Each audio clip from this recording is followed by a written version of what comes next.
ओम श्री गुरुभ्यो नमः। हरि ओम। सदाशिवसमारंभां शंकराचार्यमध्यमाम् अस्मदाचार्यपर्यन्तां वन्दे गुरुपरम्परां। श्रुतिस्मृतिपुराणानाम् आलयं करुणालयं नमामि भगवत्पादशङ्करं लोकशङ्करं। शुक्लाम्बरधरं विष्णुं शशिवर्णं चतुर्भुजं प्रसन्नवदनं ध्यायेत् सर्वविघ्नोपशान्तये। मयूराधिरूढं महावाक्यगूढं मनोहारिदेहं महच्चित्तगेहं महीदेवदेवं महावेदभावं महादेवपालं भजे लोकपालम्। ओम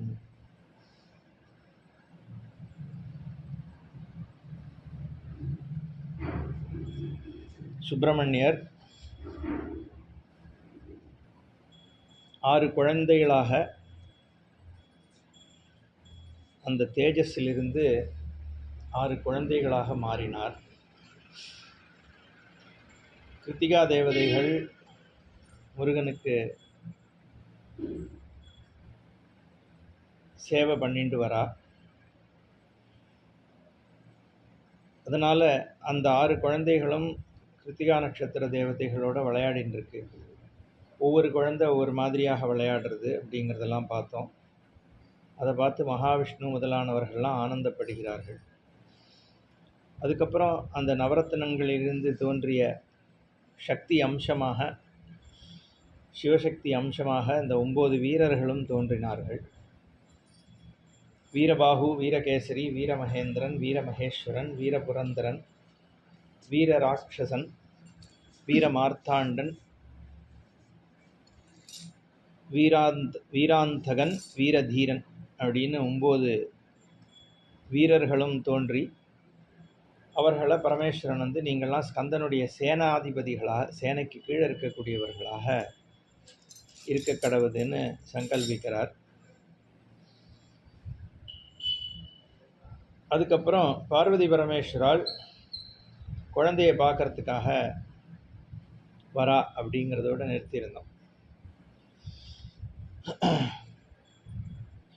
பரமேஸ்வரன் கிளம்பு போகலான்னு சொல்லிட்டு பார்வதி அழிச்சுண்டு குழந்தையை பார்க்கறதுக்காக கைலாசத்திலிருந்து கிளம்பி வரார்.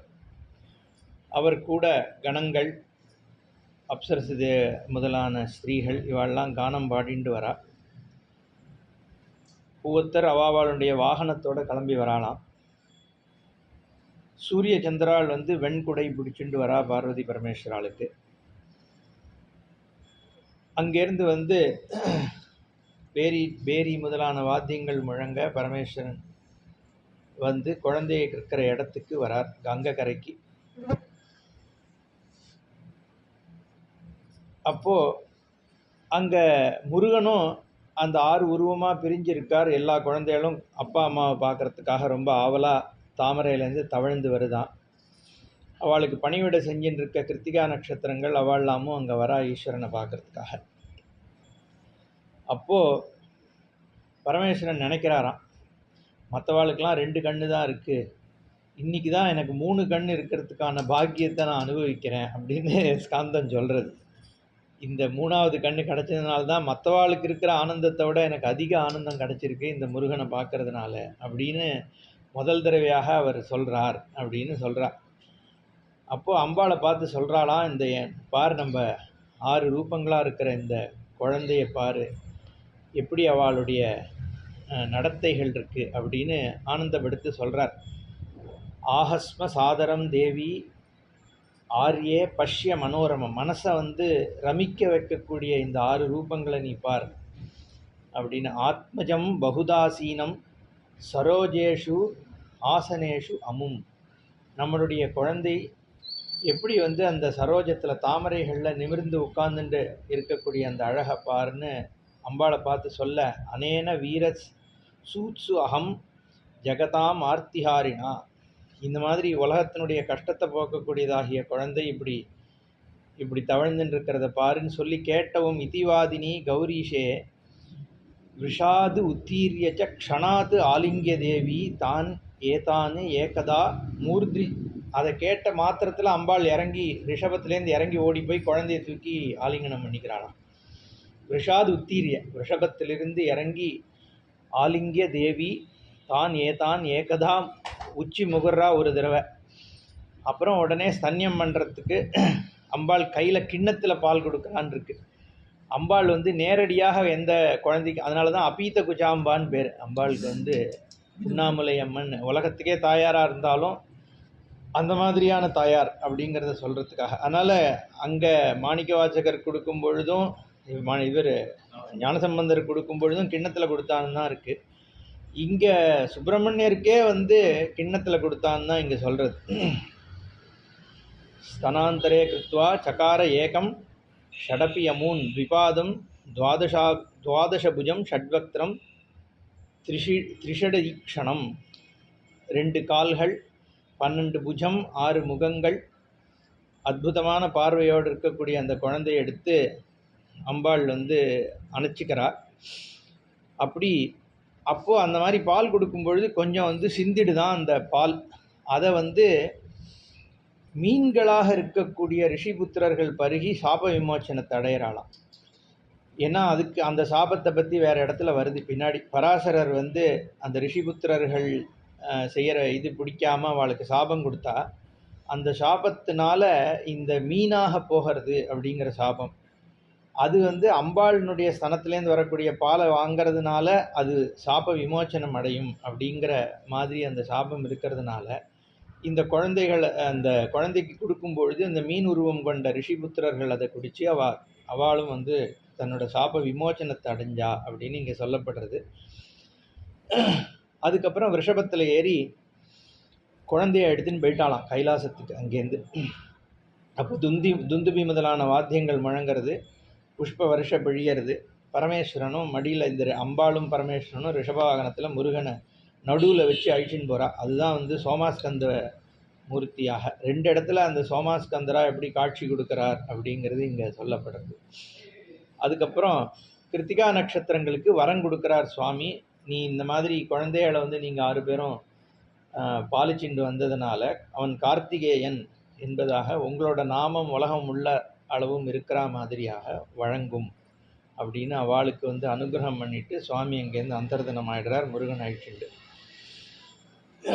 இந்த அத்தியாயம் இதோட பூர்த்தியாகிறது. அதை இந்த இதி ஸ்ரீ ஸ்காந்தே மகாபுராணே சங்கர சம்ஹிதாயாம் சிவரகசிய கண்டே சம்பவ காண்டம் என்பதாகிய 28வது அத்தியாயம். இது ஏன் விசேஷம்னா கார்த்திகேயனுடைய உத்பவத்தை சொல்கிறதுனால இந்த அத்தியாயத்தை படிக்கிறவாளுக்கு பலஸ்துதி சொல்லப்படுறது. யாரெல்லாம் இந்த சுப்பிரமணியனுடைய ஜனனத்தை சொல்லக்கூடிய இதை கேட்குறாளோ அவளுக்கு என்னென்ன மாதிரியான பலன்கள் இருக்குது அப்படின்னு பலன் சொல்லப்படுறது. அதனால் விசேஷமான அத்தியாயம். அதுக்கப்புறம் குழந்தையானவர் அதுக்கப்புறம் தான் கைலாசத்துக்கு போகிறார். அங்கே அவளோட ஆனந்தமாக இருந்துட்டு வரார். அதை பற்றிய வர்ணனம் இருக்குது. சச்சித ஈஷம் அமிமம் வச்சசாம் மனசாம் அகோச்சரம் அனந்த சுகம் சிசுபாவமேத்திய சமலங்கிருதிமத் சமலஞ்சகார சிவயோகோ சம்விதம். சச்சிதானந்த ஸ்வரூபமாக இருக்கக்கூடிய மனசு வாக்கு முதலால் அடையப்பட முடியாத அந்த சமஷ்டி ஆனந்த ஸ்வரூபம் சச்சிதானந்த ஸ்வரூபம் இருக்கே, அதுவே குழந்த பாவமாக இந்த இடத்துல வந்து அனுகிரகம் பண்ணுறது. எப்படி வந்து கிருஷ்ணரை சொல்லும் பொழுது புரந்தரதாசர் பாடுறாரோல்ல, அந்த ஜெகதோத்தாரணால் பாடும் பொழுது அந்த அனோரணியான் மகத்தோ மகியானா இருக்கக்கூடிய அந்த எந்த ஒரு ஸ்வரூபம் சர்வவியாபியாக பகவானாக இருந்துருக்கோ அது இங்கே குழந்தையாக யசோதை கிட்ட இருக்குது அப்படின்னு. அந்த மாதிரி இந்த இடத்துல அதே பரம்பிரம்ம வஸ்துவானது இங்கே குழந்தையாக சுப்பிரமணியராக அலங்கரிச்சுருக்கு அப்படின்னு சுப்பிரமணியருடைய அழகை முழுக்க வர்ணிக்கிறார். காதில் ஜல் ஜல்னு சதங்கைகள் இருக்கான். அந்த அரைஞால வந்து கிங்கிணி மணிகள்லாம் சப்தம் போட்டுருக்கான். அதுதானே நம்ம அருணகிரிநாதருக்கு வந்து ஓசை கொடுக்கறது இல்லையா? அந்த 2 சப்தத்தை வச்சு தான் அவர் திருப்புகழ் எழுதுகிறார். அவர் ஒரு திருப்புகழ் எழுதணுன்னொடனே அந்த கத்தியமானது அந்த சுவாமியினுடைய கால் சிலம்பு ஓசையாக அவர் கேட்கறது. அந்த தானத்தை தன்னை அவர் பண்ணுறாரு. அதெல்லாம் இதில் அது விரத வச்சு தான் அவர் வந்து தான் எழுதுறதா சொல்கிறார். முதல்ல அடி எடுத்து கொடுத்ததே முத்தை திருப்பத்தி திருநகையை முதல்ல கொடுத்துட்றார். கொடுத்துட்டு அருணகிரிநாதரை சும்மா இரு சொல்லறேன்னு சொல்லிட்டு அந்தர்தனம் ஆகிடுறார். அப்புறம் பல வருஷம் தபஸில் இருக்கார் அவர். அதுக்கப்புறம் திருப்பியும் முருகன் வந்து இனிமே நீ என் பாட்டு எழுதுங்கிறார். நான் எப்படி எழுதுவேன்னா, என்னுடைய சதங்கையால் உனக்கு நான் கொடுக்குறேன், அது வச்சு நீ எழுதுன்னு சொல்கிறாருன்னு இருக்குது. இங்கே அந்த ஜல் ஜல் கிங்கிணி மணிகள்லாம் முருகன் மேலே சப்திக்கிறதுன்னு கேட்டோடனே அந்த இதுதான் நமக்கு ஞாபகம் வருது. ஏன் அப்போ அவர் கழுத்தில் போட்டுன்னு இருக்கக்கூடிய ஆபரணங்கள், அந்த அதே மாதிரி அந்த தலையில் 6 சிரசு மேலே இருக்கக்கூடிய கிரீடங்கள், அதில் ஜொலிக்கின்ற ரத்தனங்கள், அவர் கழுத்தில் போட்டுருக்கிற மாலைகள், இத்தனையும் அப்படியே வரிசையாக ஜொலிக்கிறது. வானத்தில் இருக்கிற நட்சத்திரங்கள் சூரியன்கள்லாம் ஒரே சமயத்தில் பிரகாசிக்கிற மாதிரியான ஒரு சோபையை கொடுக்கறதான். நவரத்னங்கள் பதிச்ச கிரீடங்களோடு இருக்கார் சுப்பிரமணியர். அதே மாதிரி அங்கே தான் சொல்கிறார், மனசு கெட்டாத இந்த பரபிரம்மஸ்வரூபமானது இங்கே பரமேஸ்வர குழந்தையாக சச்சிதானந்த ஸ்வரூபம் குழந்தையாக இங்கே வந்து தவழ்ந்துன்னு இருக்கு அப்படின்னு சூதர் சொல்கிறார் ரிஷிகள்கிட்ட சொல்லும் பொழுது. அப்போது திருப்பியும் குழந்தையானவர் பார்வதி பரமேஸ்வரால் வளம் வந்து அவளுடைய விளையாடின்னு இருக்காராம். இப்படி இருக்கும் பொழுது கொஞ்சம் கொஞ்சமாக அவரோட சேஷ்டை வந்து ஜாஸ்தி ஆகிடுறது. ஏன்னா பிரம்மம் சர்வவியாபியான ஈஸ்வரன் இல்லையா, அப்போது எல்லா லோகங்களுக்கும் போய் லீலை பண்ணுறாராம். லீலை எப்படின்னா, இந்த கிருஷ்ணர் பண்ணுற மாதிரி குழந்தை லீலை தான் இது. அவர் பூமிக்குள்ளே பண்ணார். முருகனுடைய லீலை எப்படி இருக்குன்னா, அவர் அண்டச்சராச்சரங்களை வச்சு விளையாடுறாராம். அத்தனை இங்கேருந்து போய் கடல்களினுடைய கரைகளை வெட்டி விட்டு சமுத்திரத்தை ஒன்றாக்கினார், இப்படிலாம் இருக்குது. அப்புறம் வந்து அந்த பல விதமான கோள்கள்லாம் இருக்குது இல்லையா, நம்ம நட்சத்திரங்கள் கோள்கள், அதெல்லாம் ஒன்றோட ஒன்று சேர்த்து இடிக்க வைக்கிறது, இந்த மாதிரி ஆடுறார். அதாவது வந்து முருகனுடைய சொரூபம் அப்பேற்பட்ட ஒரு சொரூபம்னு காண்பிக்கிறதுக்காக இந்த பாலலீலையே கூட அந்த மாதிரி பல சராச்சரங்கள் எல்லாத்தையும் போய் அவர் வந்து விளையாடுறாருன்னு இங்கே சொல்கிறது. அதை தவிர இந்த குழந்தை சேஷ்டையெல்லாம் சொல்கிறார். இங்கே வந்து பறந்து போய் ஒரு கதவு வழியாக உள்ளே போவாராம். இவன் எங்கே வெளியில் வரான்னு பார்த்துட்டு இருந்தால் அது மேல் வழியாக பறந்து போய் அடுத்த இது வழியாக திரும்பி வந்துடுவாராம். அதுக்கப்புறம் அங்கேருந்து போய் மரத்து மேலே வந்து தாவி போய் புஷ்பங்களை எடுத்துகிட்டு போய் வேறு மரத்தில் ஒட்ட வச்சு அங்கேருந்து மாற்றி கிடைக்கிற மாதிரி பண்ணுவார். இந்த மாதிரி பலவிதமான லீலைகள், பால லீலைகள் நிறைய. அந்த அண்ணா மாதிரி உபன்யாசகா சொல்கிறதா இருந்தால் இது சுவாரஸ்யமாக 1 மணி நேரம் சொல்லிட்டு இருப்பாள் அந்த குழந்தைகளோட லீலை எப்படி நடக்கிறதுன்ட்டு. அந்த மாதிரி பல லீலைகளெல்லாம் இங்கே சொல்லப்படுறது. புராணமே சொல்கிறது இந்த மாதிரி பண்ணுறார் அப்படின்னு சொல்லிட்டு. அதுக்கப்புறம் ஆகாசத்துக்கு போய்டுறார். ஆகாசத்துக்கு போய் இந்திரனோட தனுசை பிடிச்சின்னு வந்து 2 கையாலையும் பிடிச்சி ஆட்டுறாராம் மேகத்தில். அப்புறம் நட்சத்திரங்கள் எல்லாம் 10,000 கோடி உருண்டையாக பண்ணி தேவர்களோட முடியில் இருக்கக்கூடிய மணியில் இந்த அண்டங்களை தூக்கி அடித்து மணிகளை கீழே விழ வைக்கிறாராம். அப்புறம் நேராக போய் சூரியன்கிட்ட போயிட்டு சூரியனை நகர்த்திட்டு அந்த தேரில் ஏறி உட்காந்து இவர் ஓட ஆரம்பிக்கிறாராம். அப்புறம் இதுலேருந்து கொஞ்சம் தூரம் போயிட்டு அதுக்கப்புறம் இதுலேருந்து இறங்கி சந்திரனுடைய யான வாகனத்து மேலே ஏறி அதில் பிரயாணம் பண்ணுறாராம். அப்புறம் குபேரன், வாயு, நிருத்தி இவாளுடைய வாகனங்களெல்லாம் ஏறி அங்கே பிடுங்கி வச்சுக்கிறாராம். அதுக்கப்புறம் என்ன சொல்கிறார், இந்த பிரம்மா வந்து தூங்கின்னு இருக்காராம். அவர் தடியாக இருக்கிற பூனல் எடுத்து அவரோட 4 தலையில் இருக்கிற முடியில் வந்து சேர்த்து கட்டி விட்டு அதை அமக்கலம் பண்ணுறாராம். அதுக்கப்புறம் வைகுண்டத்துக்கு போய் கருடனையும் ஆதிசேஷனையும் சண்டை மூட்டி விட்டு 2 பேரையும் வச்சு இந்த மாதிரி பால லீலைகள் நடக்கிறதுன்னு முருகனை பற்றி இதில் சொல்லப்படுறது. அதுக்கப்புறம்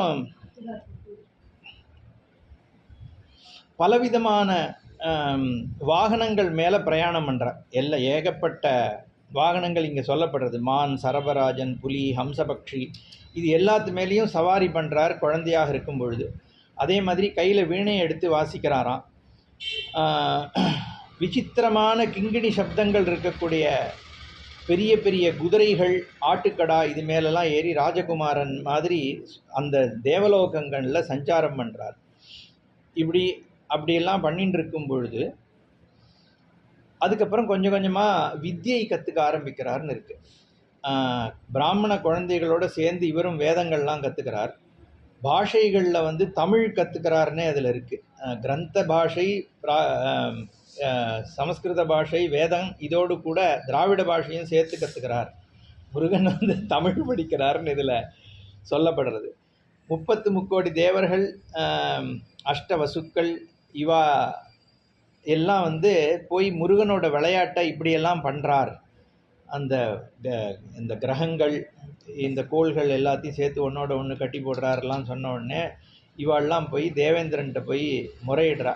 இந்த மாதிரிலாம் ஒரே விளையாட்டு, ஏதோ ஒரு யார் என்னன்னு தெரியாதான் அந்த சந்தர்ப்பத்தில், ஏதோ ஒரு குழந்தை வந்து இந்த மாதிரி ரொம்ப அசுரத்தனமாக பண்ணிட்டு இருக்கு அப்படின்னு சொல்லி இவர்கிட்ட சொன்னோடனே இந்திரனுக்கும் புரியல யார் என்னன்ட்டு.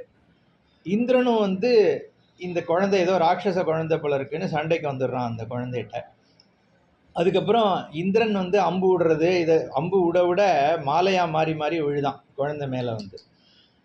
இவர் உடனே திருப்பி வந்து இது விட்டு ஐராவதத்தை அடிச்சுடுறார். முருகன் வந்து ஐராவதம் கீழே விழுந்துடுறது, தேவர்கள் எல்லாரையும் ஜெயிச்சுடுறார். கடைசியில் இந்திரனும் அடிபட்டு விழுந்துடுறான். அப்புறம் என்ன பண்ணுறதுன்னு தெரியாமல் மற்ற தேவர்கள்லாம் போய் முறையிடுறா. அப்போது இந்திரன் இதில் வந்து யார் யாரை எத்தனை பானங்கள்னால அடிக்கிறார் முருகன்னு சொல்லப்பட்டிருக்கு. யமனை 5 பானங்களால் அடிக்கிறாராம், வருணனை 4. இதுக்கு என்ன தாத்பரியம் பார்க்கணும். அந்தந்த தேவதைக்கு ஒரு கணக்கு சொல்லப்பட்டிருக்கு. வருணனை 4 பானத்தினால் அடிக்கிறார், வாயுவை 2 பானம், சூரியனுக்கு 3 பானம் பிரயோகம் பண்ணுறாராம், சந்திரனை ஒரே பானத்தினால் அடிச்சிடுறார். இந்த மாதிரி எல்லாரையும் வீழ்த்தின உடனே இவாளெல்லாம் போய் நாரதர் என்ன பண்ணுறார், இது என்ன இவ்வளோ வீரியமாக இருக்கேன்னு சொல்லிட்டு ப்ரஹஸ்பதி கிட்ட போய் இந்த மாதிரி லீலை பண்ணிட்டு இருக்கு இந்த குழந்தை யாரா இருக்குன்னு உடனே நாரதர் அப்புறம் சொல்கிறார், நீங்கள் வந்து ஆமாம் நாரதர் தான் சொல்கிறார் இதுக்கு எது உச்சிதமோ நீங்கள் பண்ணணும் அப்படின்னு சொன்ன உடனே இவர் தியானம் பண்ணி குழந்தை யாருங்கிறத புரிஞ்சுன்றார். புரிஞ்சுட்டு அதுக்கப்புறம் போய் முருகனை போய் ஸ்தோத்திரம் பண்ணுறார். இந்த மாதிரி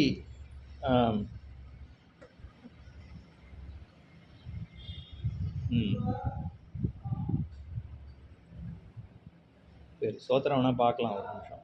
ப்ரஹஸ்பதி ஓம் நமோ அனந்த மகிமா அபார சரிதாம் பதே. ஓம் உனக்கு நமஸ்காரம், அனந்த மகிமையுடைய சுப்பிரமணிய ஸ்வரூபத்துக்கு நமஸ்காரம் சொல்கிறார். ஸ்கந்தாய தந்தி வக்திராய தந்தி வக்திரஸ்ய சோதராய ஷட்வக்திராய ஏகவக்திராய நம சாட்சாத் பினாகினே. ஸ்கந்தனுக்கு என்னுடைய நமஸ்காரம். தந்தி வக்தரன்னா தந்தம் இருக்கக்கூடிய விக்னேஸ்வரனுடைய சகோதரனான சுப்பிரமணியனுக்கு நமஸ்காரம். 6 முகத்தோடு இருக்கிறவன் நீ, ஒரே முகத்தோடு இருக்கக்கூடிய பினாக்கியை தாங்கின்னு இருக்கிற பரமேஸ்வரனும் நீ தான் அப்படின்னு இங்கே பிரார்த்தனை பண்ணுற. துஷட்புஜாய சௌமியாய ஸ்வார்ச்சகேஷ்ட பிரதாயினே உமாசங்கரையோர் ஏக பிரேமபாஜனமூர்த்தையே. உமாசங்கரருக்கான பிரேமையை கொடுக்கக்கூடிய சுரூபமான குழந்தையாக இருக்கிற சுரூபம் நீ. அனந்தமூர்த்தையே துப்பியம் அனந்தாத்புத ஹேதவே. அனந்த ஸ்வரூபம், குழந்தையாக தெரிஞ்சாலும் சர்வமாக இருக்கிறது உன் சுரூபம்தான். அற்புதமான இந்த ரூபத்தை தரிச்சின்றிருக்கவன் நீ. அனந்த ஜோதிஷ் நீதான். அப்பேற்பட்ட அனந்த ஸ்வரூபத்துக்கு என்னுடைய நமஸ்காரம். ந விதுஹு எது பலம் தேவா மாயையா எஸ்ய சர்வகாக. உன்னுடைய பலம் இவா இந்த தேவர்களுக்கே வந்து தெரியாத ஒரு பலமாக இருக்குது. மாயையினால் நீ வந்து உன்னுடைய பலத்தை தெரியாமல் நீயே தான் மறைவிக்கிற. என் மாயா அபகிருத ஞானாக விபுதா அபுதாத்மதாக ஆச்சரியமாசாத்திய வைரேன ஷிட்டிதாஸ்தம் நமாமியம். யாருனுடைய ஒரு ஆச்சரியமான இந்த ஒரு வீரத்தன்மையும் சக்தியும் தெரிஞ்சுக்காததுனால தேவர்கள்லாம் இப்போ கஷ்டப்படுறாளோ அப்படிப்பட்ட சுவாமிக்கு நமஸ்காரம் அப்படின்லாம் பலவிதமாக சுப்பிரமணியரை வந்து நமஸ்காரம் பண்ணி அனந்த தேஜ ரூபம் உன்னுடையதுன்னெலாம் சொல்லி இவர் பிரார்த்தனை பண்ணுறார். பண்ணதுக்கப்புறம் நான் இந்த மாதிரி சந்தோஷமாயிட்டேன், என்ன வேணும் உனக்குன்னு கேட்ட உடனே இந்த மாதிரி தேவர்களை திருப்பி கொடுக்கணும்னு சொல்கிறார். சொன்னதும் சுப்பிரமணியரானவர் இந்த தேவர்கள் எல்லாத்தையும் திருப்பி உயிர் கொடுத்து உயிர்ப்பிக்க வைக்கிறார். இப்படி பாலலீலைகள் வரிசையாக தொடருது. இதுக்கப்புறம் சுப்பிரமணியர் வந்து விஸ்வரூபத்தையே காண்பிக்கிறார். இந்த அடுத்த அத்தியாயத்தில் வந்து முருகனுடைய விஸ்வரூபம் சொல்லப்படுறது. 31வது அத்தியாயத்தில் ப்ரஹஸ்பதி இப்படி சொல்லவும் இவா முருகன் பிரசன்னமாகி எல்லாரையும் தேவர்களை எழுப்பினதுக்கு அப்புறம் தன்னுடைய சொரூபம் எப்படிப்பட்டது அப்படிங்கிறத இங்கே வந்து காண்பிக்கிறார். அதுக்கு முதல்ல என்னை குழந்தைன்னு நீங்கள்லாம் பார்க்காதீங்கோ, என்ன நான் என்னுடைய சுரூபம் வந்து குழந்தை சுரூபமாக உங்களுக்கு தெரிஞ்சாலும் புரோவாச்ச புனர்தேவான்னு வேத்தமா சிசும் அக்ஞவத்து. அக்ஞனாக இருந்துட்டு ஏதோ சின்ன குழந்தை அப்படின்னு என்னை பார்க்காத. பஷ்யதாத் ய ஆஷு மத்ரூபம் பரம் யத்து பரம் ஐஸ்வரம். என்னோட ஈஸ்வர ஸ்வரூபம் என்ன அப்படிங்கிறத உங்களுக்கு காமிக்கிறேன். எப்படின்னா, திவ்யம் ததாமி சக்ஷு. உங்களுக்கெல்லாம் நான் திவ்ய சக்ஷுவை கொடுக்குறேன். அந்த அங்கே பகவான் கீதையில் சொல்லும் பொழுதும் அர்ஜுனன் என்னுடைய இந்த விஸ்வரூபத்தை பார்க்கணுங்கிறதுக்காக இந்த கண்ணால் உன்னால் பார்க்க முடியாது, உனக்கு திவ்ய சக்ஷுவை கொடுக்குறேன். திவ்ய சக்ஷுனா ஞான சக்ஷு, ஞானத்தினால தான் பார்க்க முடியும்.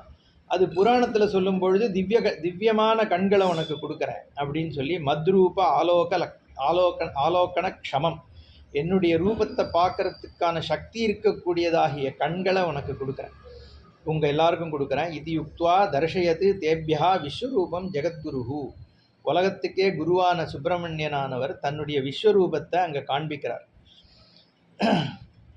சப்தயாதாலவாதம் தத் சப்தத்வீபோர் விஜங்ககம் சப்தார்ணவபரீதானம் திக்பாஹு வியோமனாபிதத் द्युषिरश्चन्द्रसूर्याग्निः नयनत्रयपेशलं परं जलदके शन्तते तारासुमगं அபிகதம். சப்த பாதாள கால்கள் பரமேஸ்வரன், அதாவது விராட் ரூபமாக இருக்கார். நம்ம சினிமாவில் காமிக்கிற மாதிரி அந்த சிவன் திருவிளையாடலில் பெருசாக ஆவார்ல, அந்த மாதிரி இங்கே சர்வம் அவர் தான் அப்படிங்கிற காட்சி அவளுக்கு தெரியறது. என்ன மாதிரினா, 7 பாதாள லோகங்கள் பாதமாக இருக்கான் சுப்பிரமணியருக்கு. அந்த உலகத்தில் 7 தீவுகள் இருக்கு. சப்தத்வீபா வசுந்தரான்னு அந்த காலத்திலேயே ஏஷியா ஆப்பிரிக்கா அந்த கான்டினென்ட்ஸு 7 இருக்குங்கிறத சாஸ்திரங்களே சொல்லுது. அந்த 7 தீவுகளும் சுப்பிரமணியரோட கணுக்கால்களாக இருக்கான். 7 சமுத்திரங்கள் இடுப்பு வஸ்திரமாக இருக்கான். திக்குகள் 10 திசைகள் எல்லாம் புஜங்களாக இருக்கான். ஆகாசம் சுவாமிக்கு நாபியாக இருக்கான். ஸ்வர்கலோகம் சிரசாக இருக்கான். சூரியன் சந்திரன் அக்னி இது 3 கண்களாக இருக்கான். மேகங்கள்லாம் கேசங்களாக இருக்கான் முருகனுக்கு.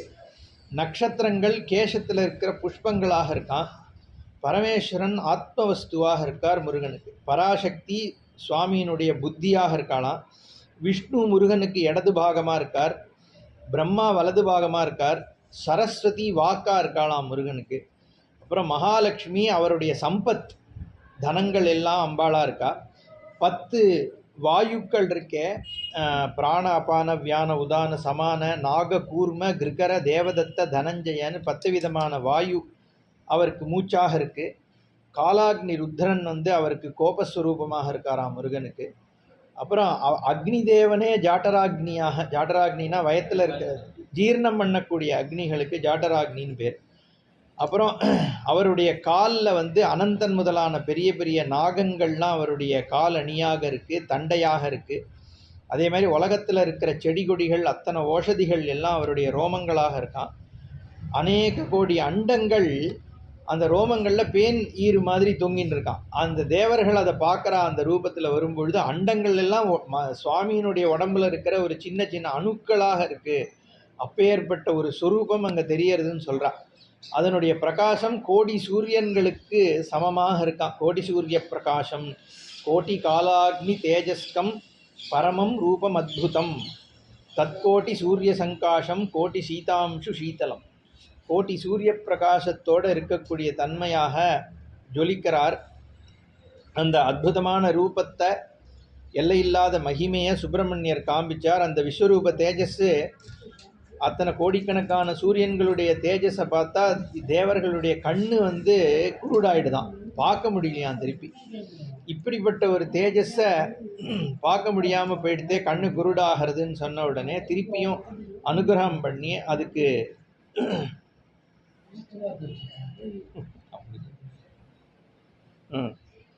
அப்போ திருப்பியும் அவளுக்கு பிரார்த்தனை பண்றார். பண்ண உடனே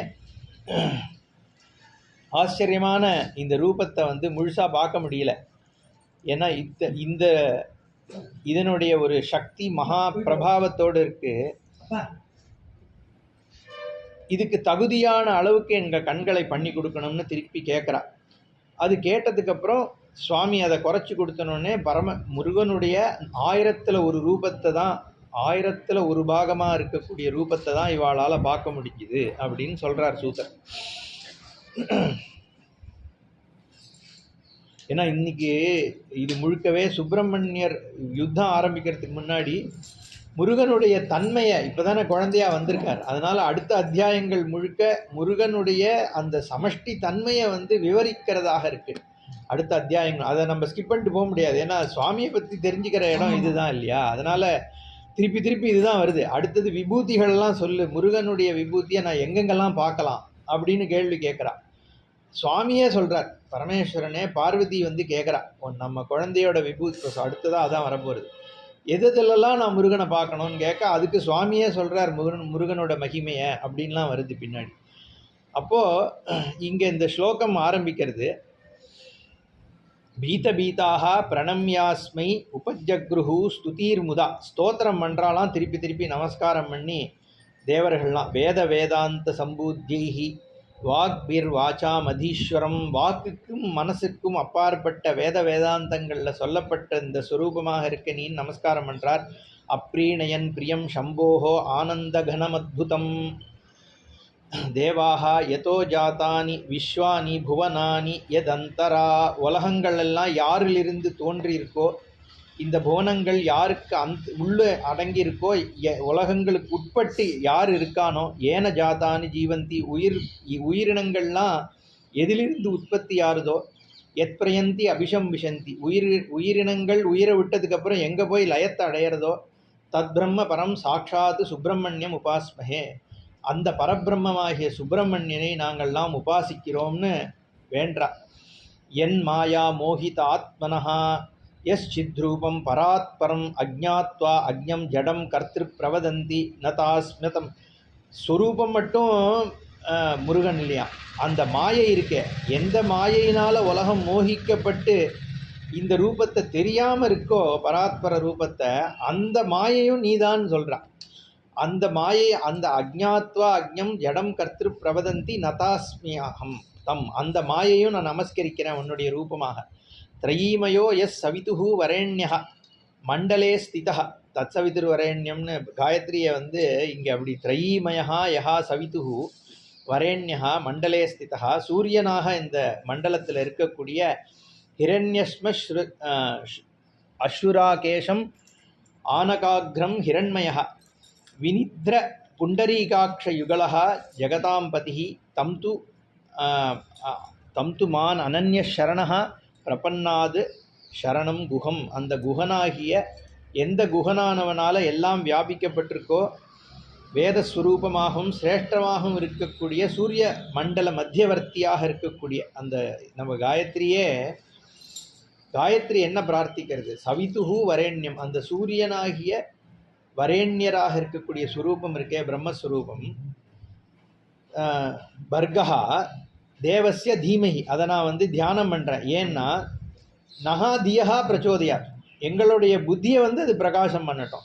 அது ஏன் புத்தி பிரகாசத்தை கேட்கறதுன்னா, என்னோட குருநாதர் அதை சொல்வார். இப்போ அந்த ஒரு சினிமாவில் வருது இல்லை, எனக்கு கால் வலிக்கிறது, காது வலிக்குது, இந்த பிரச்சனை இருக்குது, இதெல்லாம் தீர்றதுக்கு ஒரே மருந்தை கொடுன்னு கேட்பான். என்ன அவன் விஷத்தை கொடுக்குறேன்மா. அது மாதிரி இது அதுக்கு நேர் ஆப்போசிட். இங்கே எனக்கு ஒரே மந்திரத்தை சொல்லு, எந்த மந்திரத்தை ஜபிக்கிறதுனால எனக்கு எல்லாம் கிடைக்குமோ அப்பேற்பட்ட ஒரு மந்திரத்தை சொல்லுன்றது தான் பிரார்த்தனை. அப்போ இது அந்த மாதிரி இருக்குது. என்ன சொல்லணும்னா, சுவாமிகள் சொல்வார், ஒரே விஷயம் கொடுத்தா போகிறோம், கரெக்டான சந்தர்ப்பத்தில் கரெக்டான முடிவை எடுக்கக்கூடிய ஒரு அனுகிரகம் நமக்கு கிடச்சிடுதுன்னா வாழ்க்கையில் எல்லாம் கிடச்சிடும். ஏன்னா நம்ம இன்றைக்கி எப்படி இருக்கோன்னா, நம்ம எடுத்த முடிவுகள் தானே நம்ம வாழ்க்கையை தீர்மானிச்சிருக்கு. நான் யாரை கல்யாணம் பண்ணிட்டேன், எப்போ வீடு வாங்கினேன், எந்த வேலையை எடுத்துனேன், ஒவ்வொரு க்ஷணத்துலேயும் முடிவு எடுத்துகிட்டே தானே இருக்கோம். ஒரு நாளைக்கு 500 முடிவு எடுக்கிறோம். நம்ம அந்த முடிவெடுக்கின்ற தன்மை சரியாக இருந்துடுதுன்னா வாழ்க்கை சுகமாக போயிடும், அவ்வளோதான். அதனால் அந்த சரியான முடிவை எடுக்கக்கூடிய தன்மையை எனக்கு கொடுன்றது தான் அந்த காயத்ரியினுடைய பிரார்த்தனைன்னு சொல்லுவார். அப்படி இருக்கிற அந்த ஆனால் பரமேஸ்வரன் பிரத்யக்ஷ பிரம்மங்கிறது சூரியனில் தான் நம்ம ஆவாகனம் பண்ணுறோம். ஏன்னா சூரியனால் தான் உலகத்தினுடைய இயக்கம் மட்டும் இல்லை, நம்ம சாப்பாடுக்கு காரணம் சூரியன் தான். சூரியனுடைய பிரகாசத்தினால தான் செடிகள் உணவை உற்பத்தி பண்ணுறது. அது மட்டும் இல்லாமல் செடிகளுக்கு ஜலம் கிடைக்கிறதும் சூரியனால தான். கடலில் இருக்கிற ஜலம் அங்கே போயிட்டு தானே இங்கே வந்த சூரியனால தானே போயிட்டு வருது. அப்புறம் இங்கே இருக்கக்கூடிய எனர்ஜி சிஸ்டம் முழுக்க சூரியனோட கனெக்டட். ஏன்னா ஹீட்டு கொடுக்கறது சூரியன். நம்ம தேகத்தில் இருக்கிற ஹீட்டாக இருந்தாலும் வெளியில் இருக்கிற ஹீட்டாக இருந்தாலும் ஹீட் அவர் தான் கொடுக்குறார், லைட் அவர் தான் கொடுக்குறார், சாப்பாடு அவர் தான் கொடுக்குறார். எல்லாமே தினகரன்னே பேர். நாளுங்கிறது சூரியனால தானே உற்பத்தி ஆகுது. அதான் ருத்ரன் சொல்லும் பொழுது சொல்கிறது, உதையினம் கோபா அதிருஷன் அதிருஷன் உத ஹாரியா உதையினம் விஸ்வாபூதானி ச திருஷ்டா மிருடயாதினா. யாரை பார்க்கறதுனால இடையர்களும் ஆடு மாடுகளும் எல்லாரும் சந்தோஷத்தாகா சூரியன் வந்துட்டான்னு சந்தோஷப்படுறதோ, உதையினம் விஸ்வாபூதானி சதிருஷ்டா மிருடயாதினா. கோபாக, கோபர்கள்னா இடையர்கள் முதலான சாமானிய மனுஷா கூட எந்த ஒரு சுரூபம் வர்றதுனால ஆனந்தத்தை அடையிறதோ சக்தி அடையிறதோ அந்த ஸ்வரூபமாக இருக்கிற ருத்ரனுக்கு நமஸ்காரம். ஆதித்யாத்மக ஸ்ரீ ருத்ராய நமகான்னு தான் நம்ம ஆவாகனம். ஏன்னா ருத்ரன் சிவன் ரெண்டு உண்டு. பரமேஸ்வரனுக்கு வந்து ரெண்டு விஷயம் உண்டு. மங்களத்தை கொடுக்குறவர் சிவன், தண்டனை கொடுக்குறவர் ருத்ரன். ஏன்னா நம்மளுடைய அவர் ஏன் தண்டனை கொடுக்குறாருன்னா, நம்ம பண்ண புண்ணிய பலன்களும் அவர் கொடுக்குறார், பாப பலன்களையும் அவர் தான் கொடுக்குறார். புண்ணியத்திற்கான பலன் கொடுக்குறவருக்கு சிவன் பெயர், மங்களத்தை கொடுக்குறவர். பாபத்துக்கான பலனை கொடுக்குறவருக்கு ருத்ரன் பெயர். இது என்ன சொல்கிறது, ருத்ரம் என்ன சொல்கிறதுனா என்ன, தே இஷவே நமஹ நமஸ்தே அஸ்து தன்வனே பாகுபியாம் உத தே நமஹ. ருத்ரனை பார்த்து சொல்லுதான், உன்னுடைய வில்லுக்கு நமஸ்காரம். தன்வனே பாகுபியாம் உத தே நமஹ யாத்த இஷுஹு சிவதமா சிவம் பபுஹு. நீ எந்த உன்னுடைய வில்லானது எனக்கு துக்கத்தை கொடுக்கறதாக இன்னைக்கு ருத்ரனாக இருக்கோ, அந்த ருத்ரன் சிவனாக மாறட்டும் அப்படிங்கிறது அங்கே பிரார்த்தனை. எனக்கு கஷ்டத்தை, என்னோட பாபத்துக்கு கொடுக்கக்கூடிய கஷ்டத்தை நீ புண்ணியத்துக்கு கொடுக்குற பலனாக மாத்துன்னு. அது எப்படி ஒர்க் ஆகுதுன்னு கேட்டால், இதுவும் ஒரு கர்மா தானே. ஒரு பிரார்த்தனைங்கிறது ஒரு கர்மா. அப்போ ஏற்கனவே இருக்கிற கர்ம பலனை இந்த பிரார்த்தனை கர்மத்தினால நீ வந்து ஆன்டிடோட்டு. அதனால தான் ருத்ர ஏகாதசியை வந்து நம்ம சஷ்டிப்த பூர்த்தி இதுக்கெல்லாம் வந்து ஏன் கர்மா வச்சுருக்கோம்னா பிராயஷ்சித்தம். ஏதாவது 60க்கு அப்புறம் தான் நம்மளோட பாபங்கள்லாம் வந்து பலனை கொடுக்க ஆரம்பிக்க போகிறது. ஏன்னா அதுக்கப்புறம் தானே நம்மளோட க்ஷயம் ஆரம்பிக்கிறது. அதனால் இதை பிரார்த்தனை பண்ணி மங்களமாக அதை மாற்றுன்னு பிரார்த்தனை பண்ணிக்கிறோம் ஈஸ்வரன்ட்ட. அதனால் எதுக்கு சொல்ல வந்தேன், அந்த ருத்ரம் அப்படி போனாலும் அந்த ருத்ரன் நீ எப்படி பார்க்குறேன்னு கேட்டால் ஆதித்யாத்மகமாக தான் ஆவாகனம். நம்ம ஏகாதசி ருத்ரத்திலே சூரியனாக தான் நம்ம வந்து ருத்ரனை ஆவாகனம் பண்ணுறோம். அதனால் இங்கே சூரியனை தான் பிரதானமாக சுப்பிரமணியர் வந்து சூரியனுடைய சுரூபமாக நீ பிரகாசிச்சுருக்கேன்னு இங்கே பிரார்த்தனை. வேதஸ்வரூபி சிரேஷ்டர், அதே மாதிரி தாமரை கண்கள், அந்த மாதிரி முருகனுடைய சுரூபம் எல்லாம் இங்கே வர்ணிக்கப்படுறது. பரிபூர்ண ஆனந்த ஸ்வரூபம். ஹிரண் நிமித்ர புண்டரீகாட்ச யுகலஹ ஜகதாம் பதிஹி தொந்த்வாம் அனன்ய சரணாக பிரபன்னாக சரணம் குஹம். வேறு சரணமே இல்லாமல் குஹனாகிய உனக்கு நாம் சரணம் அடைகிறோம். யஸ்யா ஆனந்தலவா புரோக்தாக பிரம்மாதீனாம் மனிஷினாம் பூர்ணானந்தாப்தி மதுலம் பஜாமஹே உமாசுதம். பூர்ண ஆனந்த அப்தி, ஆனந்தத்தினுடைய கடலாக இருக்கக்கூடிய ஸ்வரூபம்னு சொல்கிறாருங்க. பூர்ண ஆனந்த அப்திம், அப்தினா கடல். என்ன தண்ணி, ஆனந்தத்தினாலே ஒரு கடல் இருந்ததுன்னா எப்படி இருக்குமோ அப்பேற்பட்ட உமாசுதனான சுப்பிரமணியரை நாம் பஜாமினா நான் ஆராதிக்கிறேன்னு அர்த்தம். ஆத்யமிந்திரம் ஹரம் விஷ்ணும் பிரம்மாணம் அமராந்தரம் ஆகுஹு என் மாயையா மூடாக தம் ஈஷ தனுஜம் நுமஹா. யாரை எல்லாரும் புரியாததுனால இந்திரன்னு ஹரன்னு என்ன யாருனுடைய மோகத்தினால எல்லாரும் பகவானை வந்து இந்திரன்னு சொல்கிறா, ருத்ரன்னு சொல்கிறா, விஷ்ணுன்னு சொல்கிறா, பிரம்மான்னு சொல்கிறா, தேவர்கள்னு சொல்கிறா, எப்படின்னு சொல்கிறாளோ ஒழிய உண்மையாக இருக்கிறதுன்னோ நீ முருகனாகிய நீ தான் இந்த ஸ்வரூபமாக இருக்க. அப்பேற்பட்ட அவள் அந்த மாதிரியெல்லாம் சொல்ல வைக்கக்கூடிய தன்மையுடைய உன் ஸ்வரூபத்துக்கு நமஸ்காரம்னு இங்கே நமஸ்காரம் பண்ணுறார். யாருடைய கருணையை தெரியாததுனால சுப்பிரமணியன் தான் பரம்பொருள் அப்படின்னு தெரியாமல் இந்திரியங்களையே பரம்பொருள்னு நினைக்கிறாளோ அந்த ஸ்வரூபத்துக்கு நமஸ்காரம் அப்படின்னு. அனவாப்பியஜ தத் புத்திம் இந்திரியாணி அபரே விதுகு. யத் கிருபா ரஹிதாக லோகே தத் பிரம்ம பரம் நுமஹ உக்தமேதத் சமஸ்தம் யத் ஷரீரம் சித் அச்சித் துவயம் நியாமகம் ச சர்வேஷாம் வயம் தம் உபாஸ்மஹே. யார் சித்ரூபம் அச்சித்ரூபமாக இருந்து கொண்டு எல்லாவற்றையும் எல்லா இந்திரியங்களையும் நிர்வகிக்கிறாரோ அப்படி இருக்கிறவரை தெரிஞ்சு கொள்ளாமல் இந்திரியமே பரம்பொருள் அப்படின்னு நினைச்சிட்டு எந்த காரணத்தினால இருக்காளோ என்ன அந்த பரமேஸ்வரனுக்கு சுப்பிரமணியனுக்கு என்னுடைய நமஸ்காரம். அப்புறம் பால்யம் யௌவனம் வர்த்தகம் அப்படின்னு அவஸ்தைகள் இருக்குது. அப்புறம் ஜாகிரத் ஸ்வப்னம் சுஷுப்தின்றது இருக்குது. இது எல்லாத்துக்கும் சாட்சியாக இருக்கிறது ஒரே சுவாமி தான்.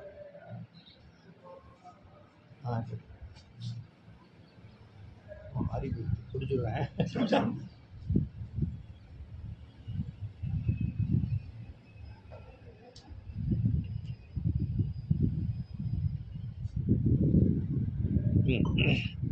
அவஸ்தாத்ரய நிர்முக்தம். நிர்முக்தம் கொஞ்சம்லாம் வேதாந்தம் தான், பரவாயில்ல கேளுங்க. அவஸ்தாத்ரயம்னு இருக்குது. அவஸ்தை 3 அவஸ்தை. ஒன்று பையனாக பிறக்கிற அவஸ்தை, அப்புறம் ஆத்துக்காரராக இருக்கிற அவஸ்தை, அப்பாவாக இருக்கிற. இப்படி கிடையாது. அவஸ்தாத்ரயம்னா ஜாகிரத அவஸ்தை, சொப்ன அவஸ்தை, சுஷுப்தி அவஸ்தைன்னு 3 அவஸ்தை இருக்குது. அதாவது இதுக்குள்ளே தான் நான் அன்றைக்கே சொன்னேனே, இதுக்குள்ளே நம்ம வாழ்க்கைன்றது இதுக்குள்ளே அடங்கி போய்டுறது. இது 3த்துக்கும் அப்பாற்பட்ட துரிய அவஸ்தைன்னு ஒன்று இருக்குதுன்னு மாண்டூக்கிய உபனிஷத்து சொல்கிறது. சதுரியம் 4வது அவஸ்தை ஒன்று இருக்குது. அதுதான் இந்த ஞானஸ்வரூப அவஸ்தையை சதுரியம் சொல்லி துரியம்ன்ற அவஸ்தையை பற்றி உபனிஷத்துகள் பேசுது. அதுதான் பரபிரம்மஸ்வரூபம். குறுக்க பேசுத அவஸ்தாத்ரயத்துக்கு அப்பாற்பட்ட நிர்முக்தம்னு அர்த்தம். அதுக்கு அவஸ்தாத்ரயத்திலிருந்து அப்பாற்பட்டு இருக்கக்கூடிய ஸ்வரூபம் அவஸ்தாத்ரய சாட்சினம். அதே சமயத்தில் இதுதான் இந்த 3 அவஸ்தைக்கும் சாட்சியாக இருக்கு. இதில் எதுவும் பட்டுக்காம அதே சமயத்தில் இது எல்லாத்தையும் தாங்கின்னு இருக்கு. அன்னைக்கு சொன்னேன் இல்லையா, கட்டவரலும் இது ஜீவாத்மா, இது பரமாத்மான்னு சொன்னேன். இந்த ஏன்னா இதுதான் நான்னு சொல்கிறது. அதனால் இது அகங்காரமாகிய ஜீவாத்மா, இது பரமேஸ்வரன் பரமாத்மா. இது ஜீவாத்மாலேருந்து தள்ளி தான் இருக்குது. ஏன்னா இந்த நாள் இங்கே இருக்குது, இது மட்டும் தனியாக இருக்குது. ஆனால் இது இல்லாமல் இதனால் வேலை பார்க்க முடியாது இல்லையோ. அப்போ எந்த பரமேஸ்வரன் இதுலேருந்து அப்பாற்பட்டு இருக்கிறாரோ அவருடைய சக்தினால தான் இது இயங்கிறது. அதனால தான் இதை ஈஸ்வரன் சொல்கிறோம், ஜீவன் சொல்கிறோம். இது ரெண்டும் சேர்ந்தா அங்கே பூர்ணஸ்வரூபம் வந்துடுறது. அதான் சின்முத்திரை. சின்முத்திரை ஜீவேஸ்வர ஐக்கியத்தை சொல்லக்கூடியது. தட்சிணாமூர்த்தி அதை காண்பிக்கிறார். ஜீவன் வேற இல்லை, ஈஸ்வரன் வேற இல்லை. அஜ்ஞானத்தினால தான் அந்த பேதம் இருக்கே ஒழிய ஸ்வரூபத்தில் பேதம் இல்லை.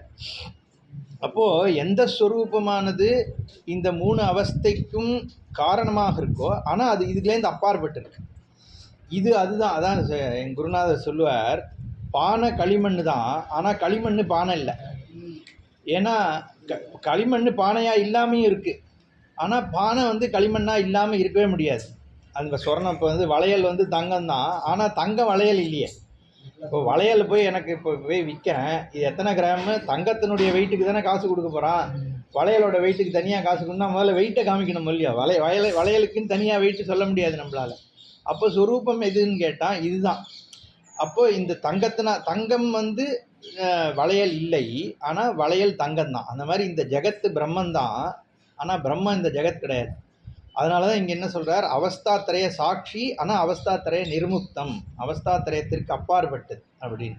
ஆனால் இந்த 3 அவஸ்தைகளுமே பிரம்மன் தான். அதனால தான் என்ன சொல்கிறார், முருகனா நீ பிரம்மான்னு சொல்கிற, விஷ்ணுன்னு சொல்கிற, ஹரின்னு சொல்கிற, உலகம்னு சொல்கிற, இந்திரியம்னு சொல்கிற, எது சொன்னாலும் மாயையினால தான் அது சொல்கிற. அதில் அந்த மாயையும் அந்த சுப்பிரமணியர் தான், அந்த இருக்கிற வஸ்துவும் சுப்பிரமணியர் தான் அப்படின்னு இங்கே பிரார்த்தனை. பிரேரகம் ஜீவ விருந்தஸ்ய மோச்சகம் தம் உபாஸ்மஹே. ஜீவன்களை விவகாரம் பண்ண தூண்டுறதும் அந்த முருகன் தான். அந்த ஜீவன்கள் உலக விவகாரத்திலேருந்து மோட்சம் அடைய பண்ணுறதும் அதே சுப்பிரமணியர் தான். அப்படி ரெண்டாவும் இருக்கக்கூடிய சுப்பிரமணியருக்கு நமஸ்காரம். ஞாத்வாதி எம் ஞானஹா சாந்திம் ஏதி பூதப்பிரதாயகம் எம் ஜனஹா சாந்திம் ஏதி. யாரை தெரிஞ்சுக்கிறதுனால ஜனங்களினுடைய மனசில் சாந்தி ஏற்படுறதோ, யாரை தெரிஞ்சுக்கிறதுனால எல்லாருக்கும் சௌக்கியங்கள் ஏற்படுறதோ அப்படிப்பட்டவனுக்கு நமஸ்காரம்ன்றார். சக்தி ஆயுதம் சர்வசக்தி சம்ருத்தம் தம் உபாஸ்பகே. கையில் சக்திங்கிற வேலை தாங்கின்னு இருக்கக்கூடிய ஸ்வரூபம். பகவானுடைய சக்தி தானே உலகத்தினுடைய இயக்கமே. அப்போ அந்த இயக்கத்தை தான், அதுதான் சக்தின்னு பேர் அங்கே. அதுவும் அது சேதம் பண்ணுறது நம்மள அஜ்ஞானத்தை முருகன் ஞான ஞான ஞான பண்டிதன்னு சொல்கிறோம். ஏன்னா அந்த தண்டாயுதபாணி இடுப்பில் ஒரு கை இடுப்பில் வச்சுட்டுருக்கார், ஒரு கையில் தர்ம தண்டத்தை வச்சுட்டுருக்கார். உலகத்தினுடைய இயக்கம் தர்மத்தினால தான் நடக்கிறது. ஒரு தர்மம் இல்லைன்னா இயங்க முடியாது. சூரியன் சுற்றி இப்படி பூமி சுத்தணுங்கிறது அதனுடைய தர்மம், அது நடந்துட்டுருக்கு. சந்திரன் இப்படி சுத்தணுன்றது ஒரு தர்மம். இது எதாவது மாறித்துனா இடிச்சுன்றோம். அப்போ சூரியனுடைய ஒரு பூமியினுடைய சுழற்சியாக இருக்கட்டும், சந்திரனுடைய சுழற்சியாக இருக்கட்டும், குருவினுடைய சுழற்சியாக இருக்கட்டும், எல்லாமே அதனுடைய தன்மையோடு இயங்கும் பொழுது தான் உலகம் இயங்க முடியும். காற்று வீசணும், சூரியன் தினம் வரணும். அதனால தான் தேவதைகள் ஒரு நாள் லீவ் எடுத்துக்கிறேன்னா முடிஞ்சு போச்சு, உலகம் கிடையாது. அப்போ இத்தனை நியத்திகள் எல்லாமே இயங்கிறது பகவானுடைய ஒரு இதனால். இது இயங்கிறதுனால தான் இப்போது நான் இந்த லேப்டாப்பை பார்க்குறேன்னா இதுக்குள்ளே எவ்வளோ இயக்கங்கள் கரெக்டாக நடந்தாகணும். லைட்டு ரிஃப்ளெக்ட் ஆகணும், அந்த லைட் என் ரெட்டினால் படணும், என்ன அங்கேருந்து கார்னியா வழியாக என்னோடய நர்வஸ் சிஸ்டம்குள்ளே போய் அது ரெக்கார்ட் ஆகி இது இவ்வளோ நடந்தால் தான் இதை நான் பார்க்க முடியும். இதுக்குள்ளே எவ்வளோ நியத்தி இருக்குது. இப்போது ஒரு இடத்துல மழை பெய்யணுன்னா ஏன் மழை பெய்யலைன்றதுக்கு நம்மளால் சொல்லவே முடியாது இல்லையா? ஏன்னா பல விஷயங்கள் பண்ணி தான் ஒரு மழை வர முடியும். அப்போ இந்த தர்மத்தினால தான் உலகம் தரத்தின்னு அர்த்தம், தாங்கிறது. இந்த உலகத்தினுடைய இயக்க தாங்கிறதுக்கு தர்மம்னு பேர். தர்மம் வழியாக தான் ஈஸ்வரன் உலகத்தை நடத்துகிறார். அதனால் அங்கே முருகன் தர்ம தண்டத்தை வச்சுட்டு இருக்காருன்னா என்ன அர்த்தம்னா, உலகத்தினுடைய இயக்கம் அங்கே சொல்லப்படுறது. ஒரு பக்கம் இயக்கம் பண்ணுறார், இன்னொரு பக்கம் இடுப்பில் கையை வச்சு நிற்கிறார். அது பாண்டுரங்கன் 2 கையும் இடுப்பில் வச்சுட்டு இருக்கார். அதுக்கு தாத்பரியம் என்னன்னா, அவருடைய சந்நிதியில் இயக்கம் நடக்கிறதே ஒழிய அவராக நேர போய் இயங்கிறது கிடையாது. பரபிரம்ம வஸ்துவானதின் வழி, அதான் இந்த கட்டவரல் தான். இது பண்ணுற வேலை இதுதான் பண்ணுது. ஆனால் இதனுடைய சப்போர்ட்னால தானே இதெல்லாம் பண்ண முடியறது. அந்த மாதிரி பரமேஸ்வரன் சயானஹா ஜெகத் பிவர்த்தின்னு சொல்கிறது. பிரம்மமானது அதனுடைய சந்நிதியினால் உலகம் இயங்கிறதே ஒழிய நேரடியாக பிரம்மமே போய் இயக்கிறது இல்லை. அதனால் பாண்டுரங்கனை சொல்லும் பொழுது இடுப்பில் கை வச்சுட்டு இருக்காருன்ற ஒரு உருவகம் சொல்லப்படுறது. படுத்துண்டு உலகத்தை இயக்கிறார். மகாவிஷ்ணு சயனம் பண்ணிட்டு இருக்கார், உலகம் இயங்கின்னு இருக்கு அவருடைய சயனத்தினால. அப்போது இயக்கத்திலையும் இருக்கார், இயக்கம் இல்லாமையும் இருக்கார். இந்த கை தர்ம தண்டத்தை வச்சுட்டு இருக்கு, இந்த கை இடுப்பில் வச்சுட்டு இருக்கு. ரெண்டுமே சேர்ந்த ஒரு ஸ்வரூபமாக இங்கே முருகன் இருக்கார். அதனால தான் பார்வதி பரமேஸ்வராலனுடைய ஐக்கியமாக சுப்பிரமணியரை பார்க்குறோம். சிவன்னா வெறும் நிர்குண வஸ்து, அம்பாள்னா மாயை சக்தி மட்டும். சுப்பிரமணியரில் ரெண்டும் இருக்குது. உலகத்தினுடைய இயக்கமும் இருக்குது, உலகத்திற்கு அப்பாற்பட்ட தன்மையும் ஒரே சுரூபத்திலே இருக்குது. அதனால தான் தண்டாயுதபாணி ரொம்ப விசேஷமான ஒரு மூர்த்தி. அந்த கற்பனைனா கல்பனைங்கிறது நான் என்ன சொல்கிறேன்னா, இந்த தாத்பரியத்துக்கு வடிவம் கொடுத்தார் சித்தர். முருகனுடைய தன்மைக்கு இப்போது அண்ணாவே அந்த உபன்யாசத்தில் சொல்லும்பொழுது சொன்னார், சுவாமிங்கிறது நம்மளை மாதிரி 2 கை கால் இருக்கிற ஒரு ஆளாக இருந்ததுன்னா அது சுவாமியாக இருக்க முடியாது. அது நம்மளை தாண்டிய ஒரு வஸ்து. ஏன்னா சுவாமிக்கு கை கால் இருக்குதுன்னு சொல்லிட்டோம்னா கை காலை தவிர மற்றதெல்லாம் இருக்கோ இல்லையா அவரை சுற்றி, அப்போ அது சுவாமி இல்லைன்னு ஆகிடும். அப்போ அவரை சுற்றி ஒரு ஆகாசம், ஒரு ஸ்பேஸில் தான் அவர் நிற்கணும், அவர் ஒரு கலரில் இருக்கணும். அவர் வெள்ளையாக இருக்காருன்னா கருப்பாக இருக்கிற ஒரு சுவாமி இல்லைன்னு ஆகிடுறது. அப்போ சர்வ வியாபியாக இருக்கிற சுவாமி ஒரு உருவத்தில் இருக்க முடியாது, சர்வமாக தான் இருக்குது. அந்த சர்வமாக இருக்கிறவருக்கு அந்த சுரூபம் நமக்கு புரிஞ்சிக்கிற மாதிரியான ஒரு ரூபத்தை கொடுத்துருக்கா இல்லையா? அதில் அந்த தண்டபாணியினுடைய ரூபம் ரொம்ப விசேஷமானது. அதனால் முருகன் இங்கே ஏன் அதை சொல்ல வரேன், இங்கே ரெண்டுத்தையுமே இங்கே சொல்கிறது. அவஸ்தாத்திரைய நிர்முக்தம், அவஸ்தாத்திரைய சாட்சினம். உலகத்தினுடைய இயக்கத்தை யார் பார்த்து நடத்தின்னு இருக்காரோ அவரும் அதே சுவாமி. அதே சமயத்தில் உலகம் இல்லாத தன்மையாக இருக்கக்கூடியவரும் அவர் தான் அப்படின்னு நீங்கள் சொல்கிறார். பிரேரகம் ஜீவவிருந்தஸ்ய மோட்சகம். உலகத்தில் மக்களை இயங்க வைக்கிறது, மோட்சம் கொடுக்கறது. அதான் சொன்னேன். ஞாத்வா இது எம் ஜனஹா சாந்தி மேதி. யாரை தெரிஞ்சுக்கிறதுனால சாந்தி, ஆத்மவஸ்துவனுடைய ஞானத்தினால தான் சாந்தி கிடைக்கிறது. வேறு எப்படியும் சாந்தி வராது. சாது சங்கத்தினாலன்னு அந்த ஒரு பாட்டு உண்டே, சாதுக்கள் சங்கத்தையே மனமே தஞ்சம் என்றடைவாய், சாது சங்கத்திலல்லால் மற்றொன்றிலும் சாந்தி வராது. ஏன்னா சாது சங்கத்தில் மட்டும்தான் பிரம்மஸ்வரூபத்தினுடைய விசாரம் ஏற்படுறது. அங்கே மட்டும்தான் சாந்தி, ஆத்மாவில் தான் சாந்தி இருக்குது.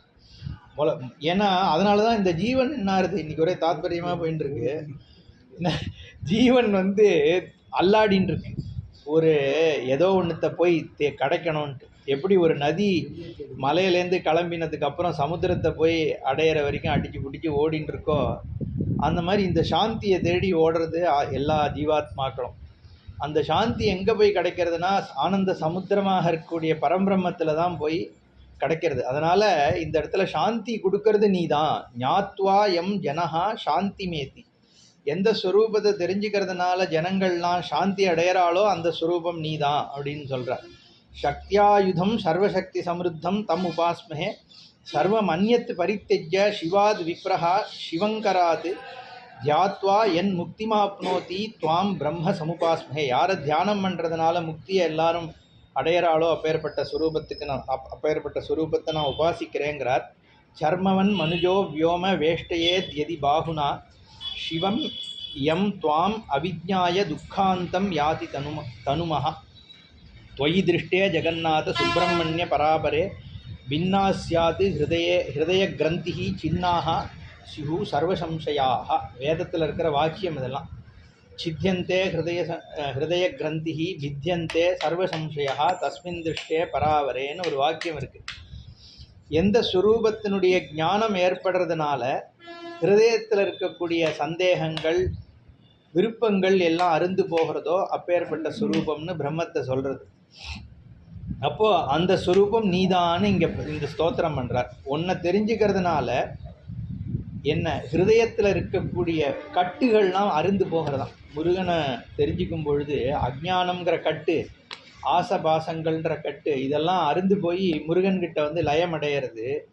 அப்பேற்பட்ட ஸ்வரூபத்துக்கு நமஸ்காரம். வபுஷா அஸ்மாது சமுத்தாய பரஞ்சோதி ஸ்வரூபிணம் பிராபியஸ்வம் ரூபம் ஆப்னோதி தம் துவாம் வந்தாமஹே வயம். இப்படியெல்லாம் பிரார்த்தனை பண்ணுறா.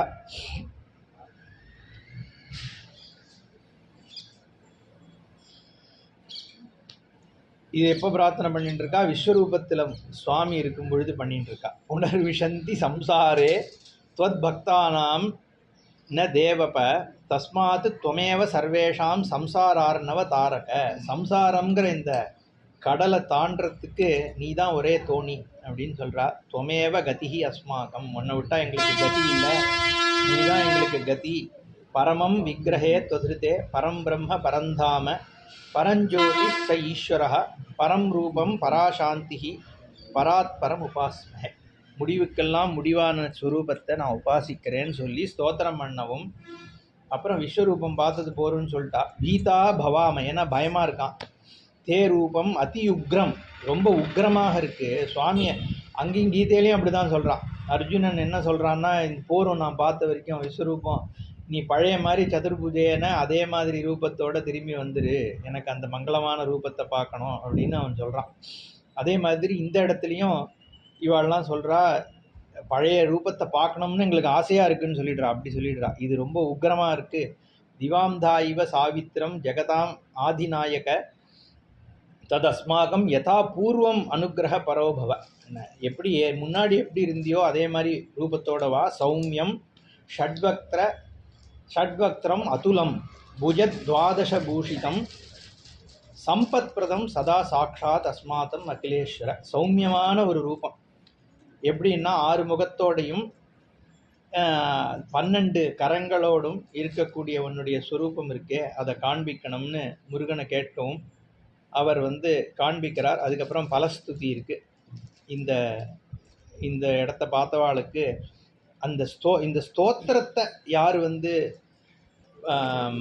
ஆவர்த்தி பண்ணுறாளோ அவளுக்கெல்லாம் பலவிதமான நன்மைகள் இருக்குன்னு இங்கே பலஸ்துதி வருது.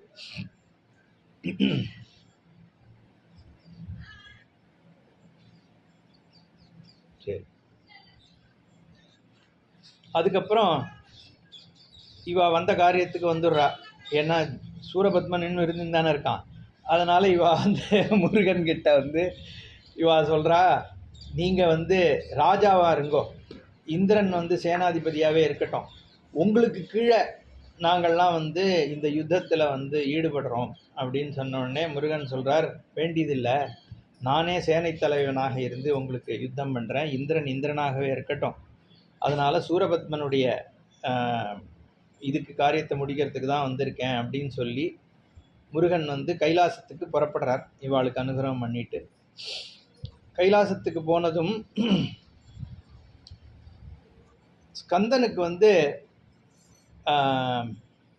ஒரு பட்டணம் ஏற்படுத்தணும்னு தேவர்கள் கைலாசத்தில் முருகனுக்குன்னு ஒரு இடத்த உண்டு பண்ணணும் அப்படின்னு சொல்லி நம்பாள் இருக்காரு துவஷ்டா விஸ்வகர்மா அவரை கூப்பிட்டு முருகனுக்கு வந்து விஸ்தாரமான ஒரு மண்டபத்தை ஒரு இதை புரிய ஏற்படுத்தி கொடுக்கணும் அப்படின்னு சொல்லி ஸ்கந்தகிரின்னு கைலாசத்தில் இருக்கக்கூடிய ஒரு பர்வதத்தில் ஸ்கந்தபுரம் அப்படிங்கிற ஒரு இடத்த விஸ்வகர்மா ஏற்படுத்துகிறார். அதை பற்றிய வர்ணனை இருக்குது. நம்ம எப்படி நேற்றுக்கு கல்யாண மண்டபம் மீனாட்சி பார்வதி பரமேஸ்வராளுடைய விவாகத்துக்கு வந்து விஸ்வகர்மா வந்து பண்ணார், ஏற்படுத்தி கொடுத்தார் பெரிய விவாக மண்டபம்னு, அதே மாதிரி ஒரு மண்டபத்தை இங்கே இந்த மாணிக்க கற்கள் இருந்து முத்துக்கள் பவளங்கள்லாம் இருக்கக்கூடியதாகிய ஒரு விஸ்தாரமான ஒரு நகரத்திலையும் அங்கங்கே வந்து பெரிய பெரிய கஜங்கள் அது இதெல்லாம் இருக்கான், பெரிய மதில் சுவர்கள்லாம் இருக்கான். இப்படியெல்லாம் வந்து இதனுடைய விவரணம் இருக்குது.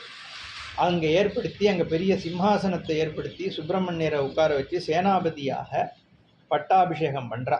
வேத மந்திரங்கள் சொல்ல முருகனை வந்து சேனை தலைவராக பட்டாபிஷேகம் நடக்கிறது. தேவதுந்திவி வாத்தியங்கள் முழங்கிறது, பூமாழி பொரியறது, அப்புறம் டிண்டிமம் சங்கம் கொம்பு மிருதங்கம் முதலான வாத்தியங்கள் முழங்க, வேத மந்திரங்கள் முழங்க, கிண்ணறர்கள் சித்தர்கள் வித்யாதரர்கள் இவாள்லாம் கொண்டாட, இந்த கந்தர்வர்கள் சித்திரசேனன் முதலானவர்கள்லாம் பாடல்கள் பாட, வீணை புல்லாங்குழல் முதலான வாத்தியங்கள் முழங்க, விஷ்ணு முதலான தேவர்கள் சிவபுத்திரனாகிய முருகனுக்கு பட்டாபிஷேகம் பண்ணி வச்சா அப்படின்னு இங்கே முருகனுடைய பட்டாபிஷேகம் விஸ்தாரமாக சொல்லப்படுறது. அப்போது இந்த தேவர்களுக்கெல்லாம் விடை கொடுத்து அனுப்புகிறார் முருகன். இதுக்கப்புறம் இதுக்குள்ள இந்த ஆட்டுக்கடா எப்படி வாகனமாச்சுங்கிற விற்த்தாந்தம் இங்கே வருது. இங்கே முருகன் பட்டாபிஷேகமாகவும் அந்த இடத்துல நாரதர் வந்து ஒரு யாகம் பண்ணுறார். அந்த யாகம் பண்ணும் பொழுது ஒரு ஆட்டை வந்து பலி கொடுக்கறதுன்னு, இந்த சோமயாகம் சில விதமான யாகங்களில் வந்து பசு பலி உண்டு.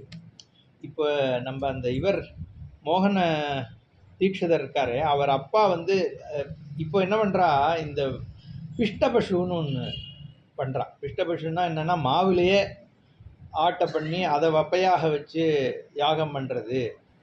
அது வந்து அதுதான் பண்ணா அந்த காலத்தில் உண்மையான வந்து ஆட்டை வச்சு பண்ணலை அப்படின்னு சொல்கிற ஒரு வழக்கம் இருக்குது. அப்படி தான் அவர் ராமதீட்சிதர் எஸ்டாப்ளிஷ் பண்ணார்னு இவர் சொல்கிறார். பட் இந்த மாதிரி சில கிரந்தங்களில் வந்து இப்போ இதெல்லாம் ஆடு தான் பண்ணாருன்னு தான் இருக்குது.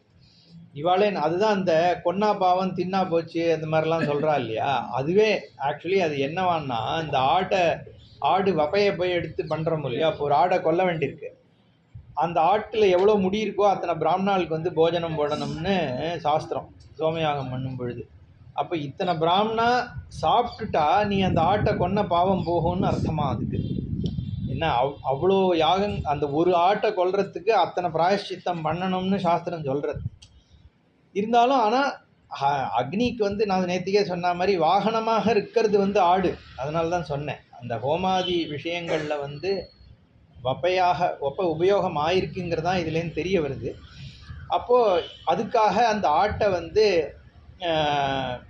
இங்கே நாரதர் தன்னுடைய ஹோமத்தில் உபயோகப்படுத்தவும் ஒரு ஆட்டுக்கடா அதுலேருந்து வெளியில் வந்து தான் விஷசனம் பண்ணும் பொழுது அதுலேருந்து ஒரு பெரிய ஆட்டுக்கடா வந்து பயங்கரமான ஒரு ஆட்டுக்கடா வெளியில் வருது.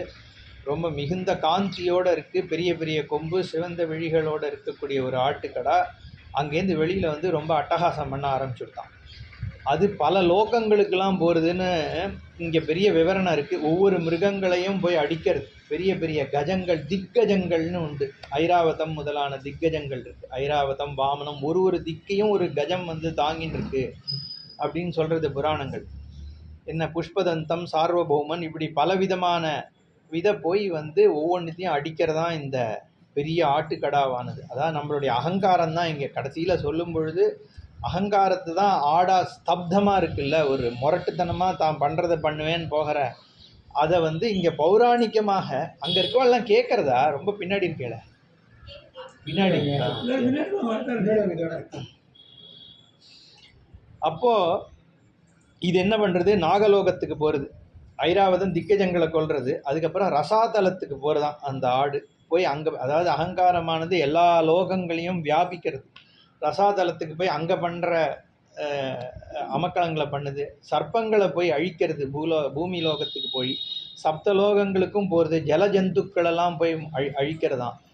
என்ன தேவர்களெல்லாம் போய் முட்டுறதான். சாத்தியர்கள் சனகாதிகளை போய் துவம்சம் பண்ணுறதான். பிரம்மா விஷ்ணு பக்தர்களெல்லாம் போய் அடிக்கிறதாம். இப்படி ஒவ்வொருத்தரையாக பண்ணுறது அப்படின்னு சொன்னப்புறம் தேவர்கள் எல்லாம் அப்போ கைலாசத்துக்கு போகிறா.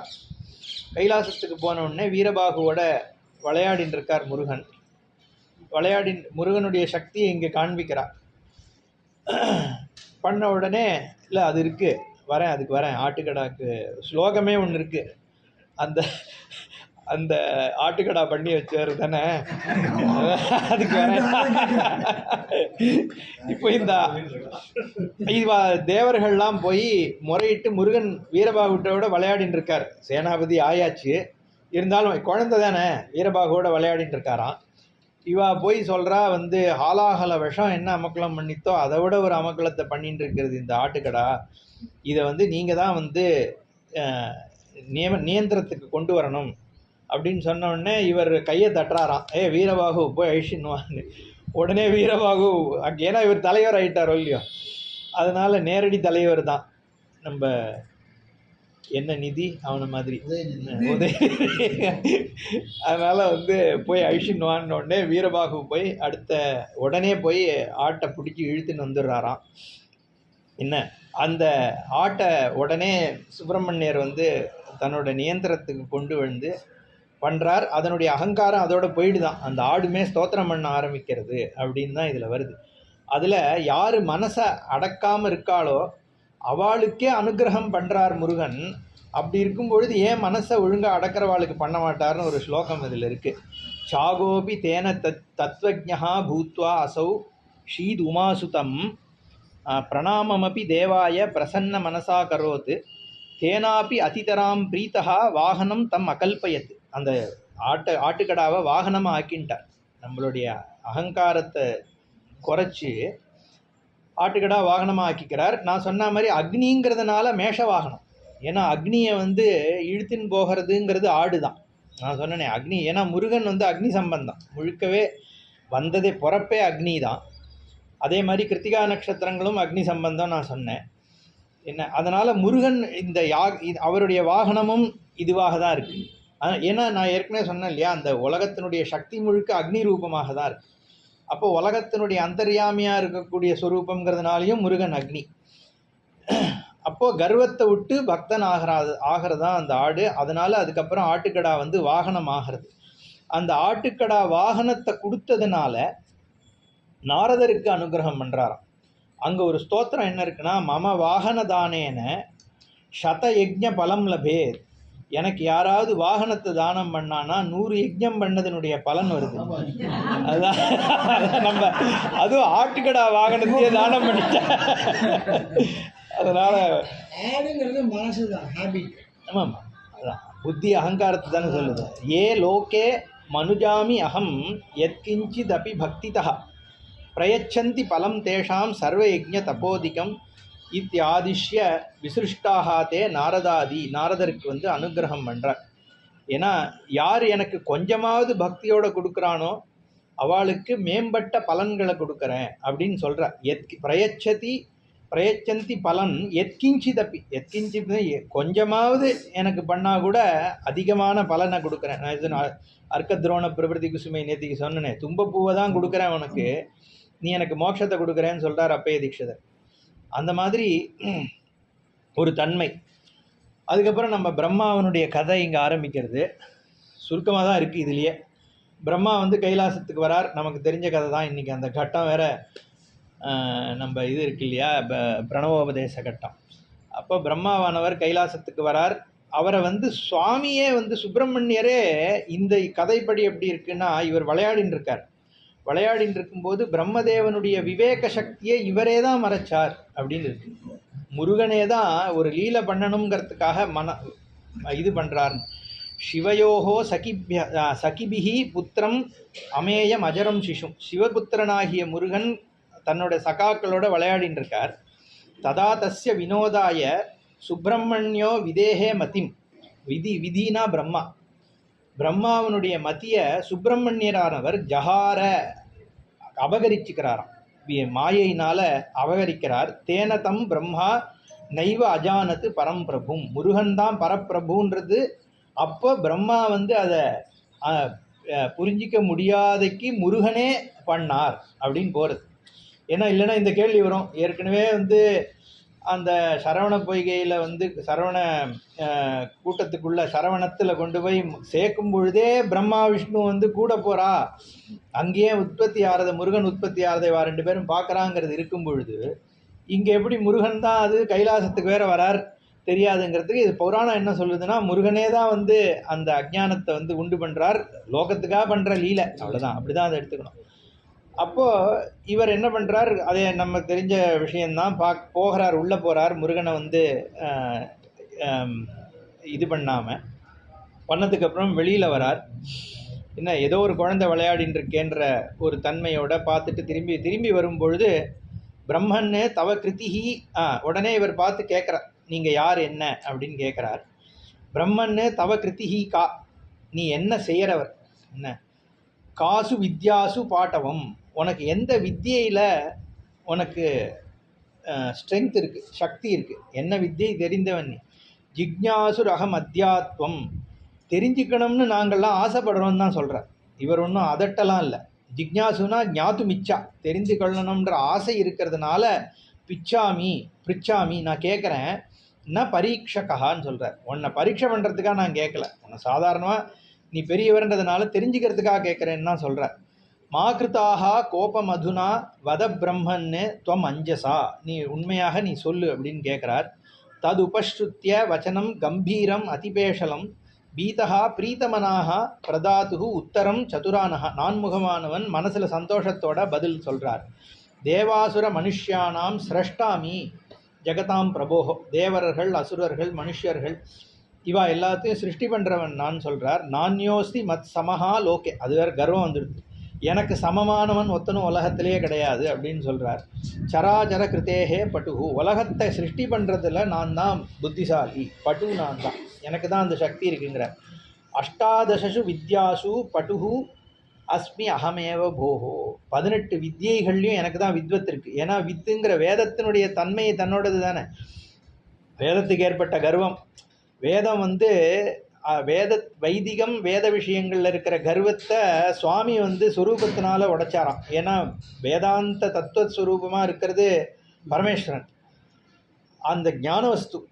ஆனால் வேதம் என்ன பண்ணுறதுன்னா கர்மகாண்டத்திலே சுழண்டுன்னு இருக்கோ இல்லையோ, அதுலேயே ஒரு கர்வம் வந்துடுதான். அதனால தான் அந்த 5வது தலையை கிளினார் பரமேஸ்வரன் இருக்குது. அந்த வேதாந்த ஸ்வரூபமாக இருக்கிறவர் நீ இந்த கர்மாலேயே உழண்டுன்னு இருக்கியோனோ, கர்மா ஓரளவுக்கு பலன் கொடுக்கறது ரைட்டு, ஆத்மவஸ்துவாகிய பிரம்மத்தை பரமேஸ்வரனுடைய ஞானம் இல்லாமல் இந்த கர்மா அவனை திருப்பி உழலை தானே வைக்க போகிறது. ஒரு இத்தனை வருஷமாக திண்டாடியாச்சு, என்ன பெரிய பலன் கிடச்சிது? எல்லாம் 80 வயசானவா இருக்கா, 70 வயசானவா இருக்கா, யாரோ சந்தோஷமாக இருக்கோமோன்னா கேட்டால் தான் தெரியும். 5 வயசுலேருந்து 90 வயசு வரைக்கும் யாருக்கும் திருப்தி இல்லையே. அப்போது லௌகிகமான விஷயங்கள் ஒன்று அடைஞ்சு இத்தனை உழன்றாலும் இது எதுலேயும் இல்லைங்கிறது நமக்கு தெரியாது. அப்போது அந்த கர்மா என்ன பண்ணுறது, வேத கர்மாவும் வந்து உனக்கு ஏதோ ஒரு விருப்பத்தை தானே, சொர்க்கத்துக்கு போவ, அங்கே போய் நீ வந்து இன்னும் சுகத்தை அனுபவிப்பேன்னா, அங்கே அதுவும் நான் தான் போகிறேன்னா என்ன சுகம் இருந்து என்ன பிரயோஜனம், ஆள் உள்ளுக்குள்ளே ஒன்றும் இல்லையே. அப்போது அந்த கர்மகாண்டம், அப்போ அந்த கர்வத்தை அடக்கி பரமேஸ்வரன் வந்து ஆத்ம வஸ்துவனுடைய ஞானத்துக்கு பிராதானியம் கொடுத்தாருங்கிறது தான் அந்த தலையை கிள்ளினாருன்ற கதை. அப்போ இந்த இடத்துலையும் ஜிக்ஞாசு அகம் இங்கே கேட்குறார் பிரம்மா வந்து. ஆனால் வந்து கர்வத்தோடு சொல்கிறாராம், அதை எனக்கு சமமாக ஒத்துரும் இல்லை, என்ன அஷ்டாதச வித்தியைகள் என்னோடது, அதில் ஞானம் எனக்கு தான் இருக்குது. வேதி தாத்து அர்த்த பூதானாம் வித்யானாம் அகம் ஆஸ்ரயா, எல்லா வித்தியையும் எங்கிட்ட தான் சரணடைகிறது, வேதம் தான் எல்லாத்துக்கும் ஆதாரம். புருவதி ஏயம், இந்த ஏற்கனவே சொன்னேன், தக்ஷ பிரஜாபதியை வந்து அந்த இடத்துல சிக்ஷை பண்ணதுமே கர்மா தான் எல்லாம் அப்படின்றான் தக்ஷன். பரமேஸ்வரன் வந்து ஞானஸ்வரூபமும் வேதத்தில் இருக்கிறது தான், வேதாந்த கங்கைங்கிறதே ஞானம்தான் சொன்னேன் இல்லையா, அந்த கங்கையில் தான் முருகன் வரார். அவருமே அப்போ ஞானம்தான். காங்கேயன்ற பெயர் என்னன்னா ஞானகங்கையினுடைய ஒரு சுரூபந்தான் முருகன். இந்த சமுத்திர மந்தனம் பண்ணுறா அல்ல, சமுத்திர மந்தனமுமே தாத்பரியம் இதுதான். சமுத்திரம்ன்ற வேதம்ங்கிற அந்த பெரிய கடலை கடைய கடைய அதில் இருக்கிற ரத்தனங்களாகிய வேதாந்த மந்திரங்கள் வெளியில் வருது. முதல்ல வந்து நம்ம புத்தியை கடையும் போது நமக்குள்ளே இருக்கக்கூடிய அந்த விஷம் இருக்கும் இல்லையோ, ஆலாகல விஷம், அது என்ன அன்கான்ஷியஸ்ன்னு சொல்கிறது. நம்ம மனுஷனுக்குள்ளே இருக்கக்கூடிய அன்கான்ஷியஸ் தான் வாசனைகள். அதெல்லாம் சுவாமி தான் கிரகிச்சுக்கிறார். அது கிரகிச்சுட்டு தன்னுடைய சுரூபத்தை கொடுக்குறாரு இல்லையா. அதனால் அங்கே அதே தாத்பரியம்தான். அந்த சமுத்திரத்தை மந்தனம் பண்ணும் பொழுது அதனுடைய தாத்பரியமாக இருக்கக்கூடிய வேதாந்தங்கள் தான் அமிர்தம். வேதாந்த ஞானம் தானே அமிர்தத்தை கொடுக்கக்கூடியதாக இருக்கு. அது வெளியில் வருதுன்னு அங்கே சொல்கிறது. அதே மாதிரி இந்த இடத்துல அதான் வேதம் என்ன வேதாந்தம் என்னங்கிறத இந்த மாதிரி இது காண்பிக்கிறதுங்கிறதுக்காக நான் சொல்ல வந்தேன். அப்போ பிரம்மா வந்து சிருஷ்டி பண்ணார், இவர் அவரோட பெருசு, அவர் அந்த அப்படி ஐடியா கிடையாது. ஏன்னா நம்ம என்ன சொல்கிறோம், முருகனுடைய இடது பாகம் மகாவிஷ்ணு, வலது பாகம் பிரம்மான்னு சொல்லியாச்சு. அப்போ தனியே அவர் வந்து உயர்வு தாழ்வு சொல்லிக்க போகிறதில்ல.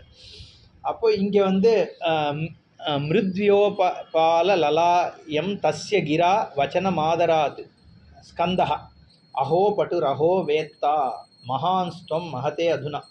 பிரம்மாவை பார்த்து சொல்கிறார் முருகன், ஆஹா உங்களோட வித்வத்து பெரிய வித்வத்தாக இருக்குது, அதனால் எனக்கு அதுலேருந்து ஒரு வித்தியை வந்து சொல்லுங்கோ. தாசு வித்யாசு சாத்தியாகா ததா வதக்கிம். இந்த உன்னுடைய வித்தியில் முதலான வித்தியை எது அப்படின்னு கேட்குறார். சந்தோஷோகம் அஸ்மதாதீனாம் சிசூனாம் விருத்தபாஷனே.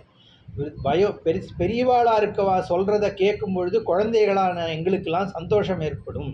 சந்தோஷா அகம், என்ன நாங்கள் எல்லாம் சந்தோஷப்படுறோம், என் சிசுக்களாக இருக்கிற நாங்கள் விருத்தபாஷனே, பெரியவாளாக இருக்கிற நீங்கள் வந்து எங்களுக்கு சொல்கிறதுனால எங்களுக்கு சந்தோஷம் தானேன்னு தான் சொல்கிறார்.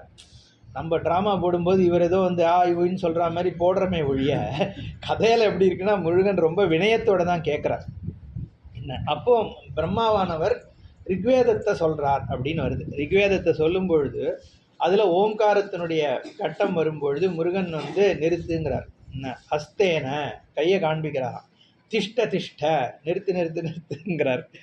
என்னன்னா பூய ஏனம் அபாஷத. உடனே முருகன் சொல்கிறார், அத்தஹா அஸ்ய வர்ணயதாம் ஆசு, இதனுடைய விஷயம் என்னன்னு எனக்கு சொல்லு இந்த இடத்த அப்படின்னு கேட்குறார். சமஞ்சசம் இது துவாக யதா அஸ்மாகம் மனோகச்சேது சம்சயம் நைவ சம்பிரதி. இதில் கொஞ்சம் சந்தேகம் இருக்கே, நீங்கள் என்ன சொல்கிறீங்கன்னா அந்த சந்தேகம் நிவர்த்தி ஆகும்.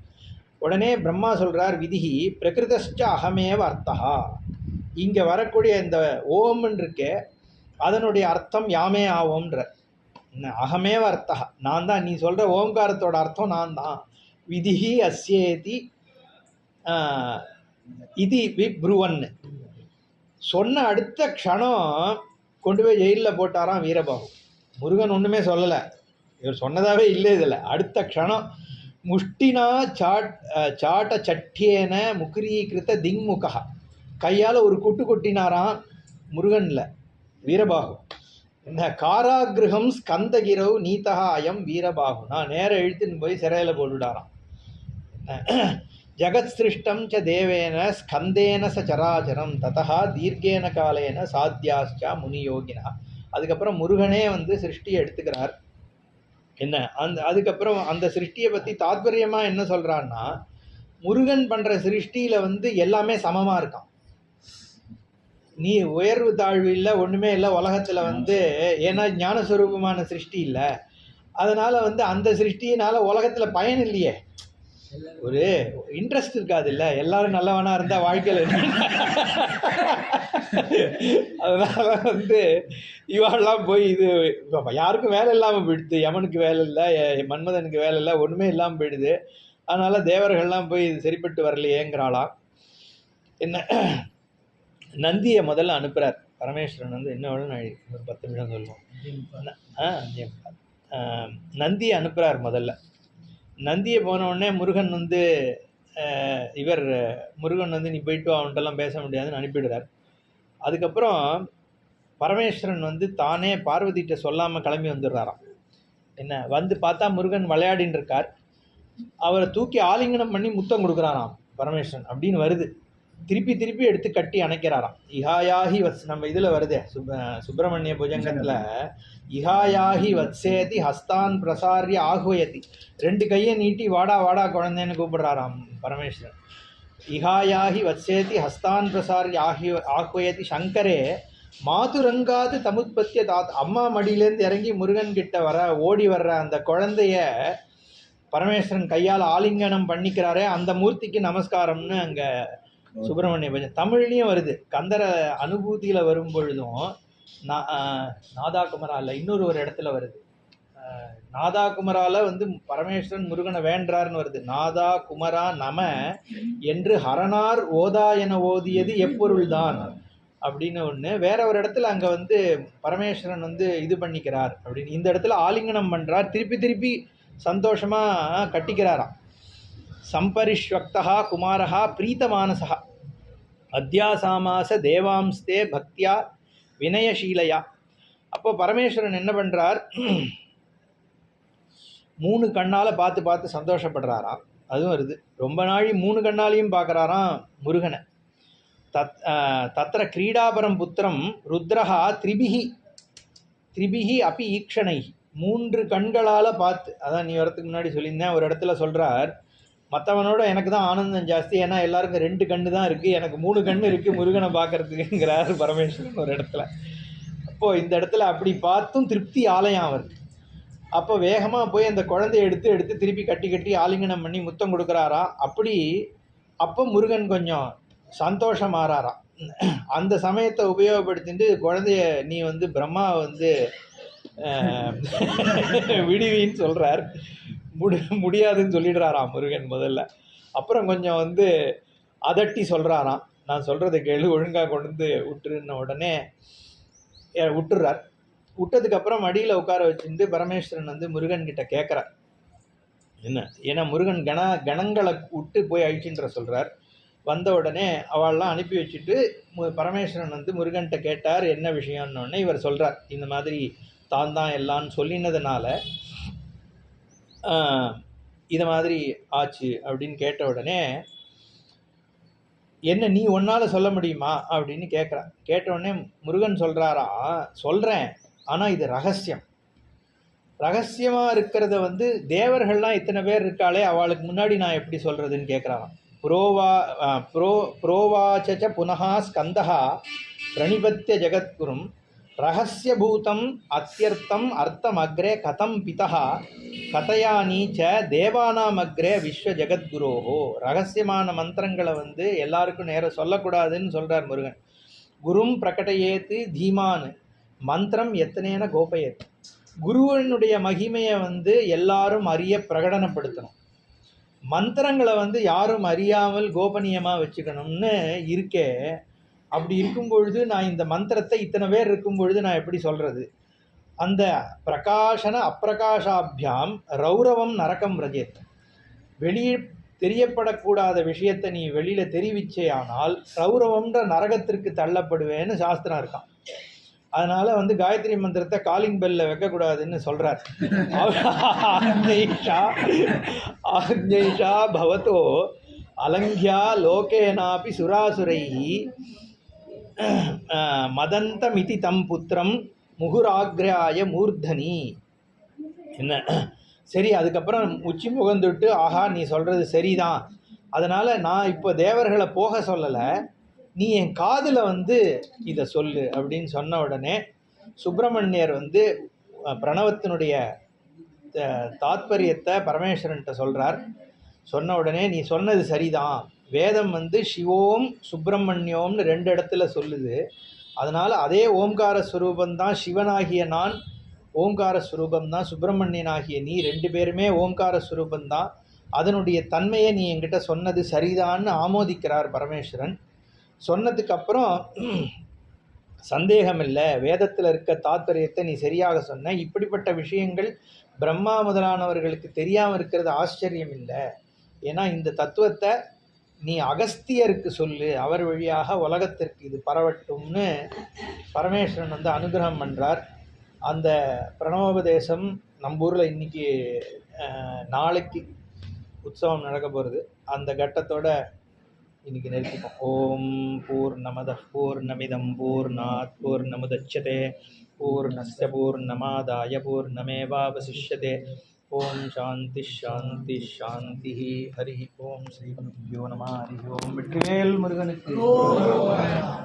கொஞ்ச நேரத்தில் ஆதி இது வாசிக்க போகிறாங்க கீபோர்டு. அதுக்கப்புறம் சாயரட்சா, அதுக்கப்புறம் சித்தி அதுக்கப்புறம் சாயரட்சி, அதுக்கப்புறம் சாயரட்சிக்கு அப்புறம் தருண் கச்சேரி. கச்சேரி அங்கே தானே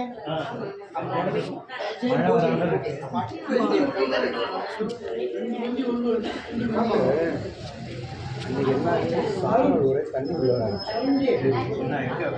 அதெல்லாம் கொஞ்சம் உள்ள தள்ளி வைக்கலாமா? அன்னைக்கு மட்டும் தான் நினைச்சிருச்சு, கைகளாக நினைச்சிட்டு இல்லை அம்பாள் அம்பாள் சன்னதியில் வச்சுக்கலாமா? பார்த்தா சொல்ல முடியாது. மேகத்தை காணும், ஆனால் அங்கே கொஞ்சம் கொஞ்சம் இருக்கு. சொல்ல முடியாது. ஆனால் நான் என்ன யோசிக்கிறேன், நான் என்ன நினைக்கிறேன், அந்த அந்த என்ட்ரன்ஸ்க்கு நேரம் இல்லாமல் ஆடியோ அதை கட் பண்ணி